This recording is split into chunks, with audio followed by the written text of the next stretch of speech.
आपले शरीर बघा, कपाळ, गाल, नाक, कान, पोट, छाती, दंड, मनगट, तळा, मांडी, गुडघा, पाऊल, बरोबर. काय कशाला म्हणतात कळलं? आता बघा, शरीराचे रचना, डोके, दळ, हात आणि पाय हे शरीराचे काय आहेत? मुख्य भाग आहेत, बरोबर. आता डोक्याचं बघा, आता डोक्यावर काय असतात? केस. कपाळाखाली दोन डोळे, बरोबर. भुवया आणि काय असतात? पापण्या. दोन बाजूंना दोन कान, बरोबर.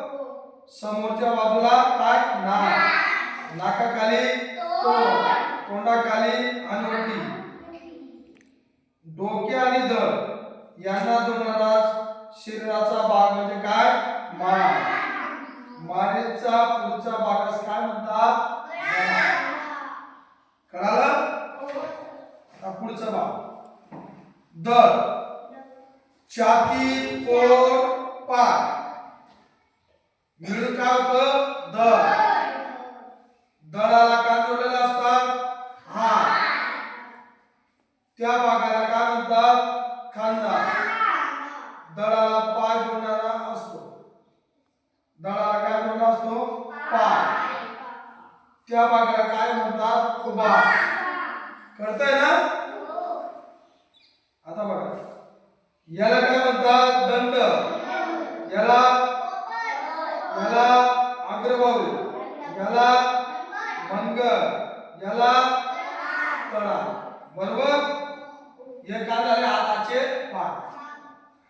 आता हाताचा विचार करा, दंड, अग्रबाहू आणि याला काय म्हणतात? पंजा. असे हाताचे किती भाग आहेत? तीन. आता अग्रबाहू म्हणजे कोपरापासून मनगटापर्यंतचा भाग. हाताची बोटे पंजाचा काय असतात? भाग. त्या हाताची बोटे काय? पंजाचा भाग. दंड आणि अग्रबाहू जोडणारा भाग म्हणजे कोपर, बरोबर.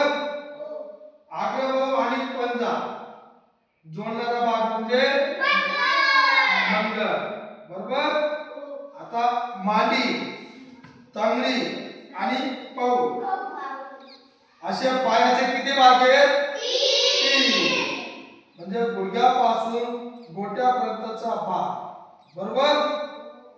पायाची बोटे पावलाचा काय असतात? भाग असतात. या पायाची बोटे म्हणजे पावलाचा भाग.